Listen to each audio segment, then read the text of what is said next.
आपने पहले ही अंदेशा जताया था, क्या कहना चाहती हैं? सर, हम यही कहना चाहते हैं कि पुलिस की वर्दी दी गई है तो उसका गलत फायदा न उठाएं। जिसके ऊपर 36 केस है उसका भी इनकाउंटर करवा देते, जिसके ऊपर एक केस है बेगुनाह उनका भी इनकाउंटर करवा दिए हैं ये लोग। अगर इसमें 15 लोग शामिल हैं, 14 लोग शामिल हैं तो सबका इनकाउंटर होना चाहिए। ये जो दिखाते हैं ना, ये कानून वास्तव में अंधा है, कोई इंसाफ नहीं मिल रहा है। हम लोगों के ऊपर क्या बीत रही है, हम लोगों की माँ भी नहीं है, पिता हैं हमारे बड़े भाई से अगर हमारे पिता कुछ हो गया तो हम लोग सारे कौन थे? हमारे भाई ही तो थे। उन लोगों ने उनका भी बेरहमी से इनकाउंटर कर दिया। हम यही चाहते हैं कि सबका इनकाउंटर हो, इंसाफ मिले।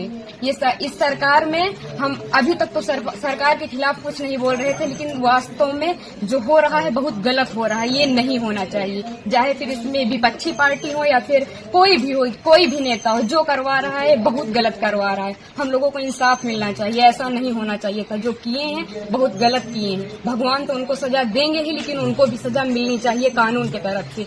अगर कोई गुनाह करता है तो उसकी सजा कोर्ट देता है, ना कि पुलिस ऐसे इनकाउंटर कर देगा।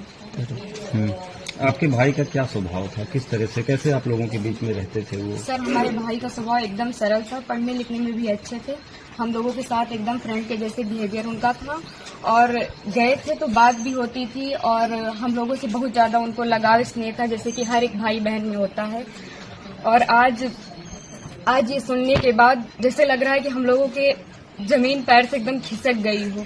जो कानून ने किया उनको ऐसा नहीं करना चाहिए। अगर वो मिल गए थे, झूठी दिखा रहे हैं कि फायरिंग हुई, मुठभेड़ हुआ। अगर कोई छिप रहा है डर कि हमारा एनकाउंटर ना हो जाए, तो ये झूठा अफवाह क्यों फैला रहे हैं कि फायरिंग हुई, मुठभेड़ हुआ? कुछ नहीं हुआ। उसमें फिर पुलिस को भी मरना चाहिए था ना, पुलिस का एनकाउंटर क्यों नहीं हुआ? आखिरी बार कब आए थे आपके भाई? आखिरी बार 3 जून को आए थे, 4 जून को उनका टिकट था, वापस चले गए थे सूरत, वहीं रहते थे। तो क्या एक साजिश तहत आपके भाई की हत्या हुई, एसटीएफ ने कराया? और इसमें जो बिपिन सिंह है और जो विनय शुक्ला हैं, वो हमारे घर पे आए थे, 3-4 बार आए थे, और हमारे भाई पढ़ाई करते थे। अभी तक हम ये सब बयान नहीं करना चाहते थे, लेकिन अब हम एकदम सच्चाई बता रहे हैं।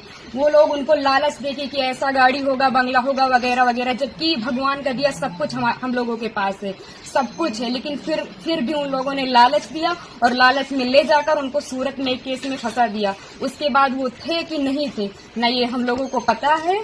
ये तो सिर्फ जिन लोगों ने करवाया उनको पता है, विपिन सिंह और विनय शुक्ला को, और या तो भगवान को पता है वो सच था कि झूठ था। अब तो एनकाउंटर कर ही दिए हैं, जीवित तो कर नहीं सकते हमारे भाई को।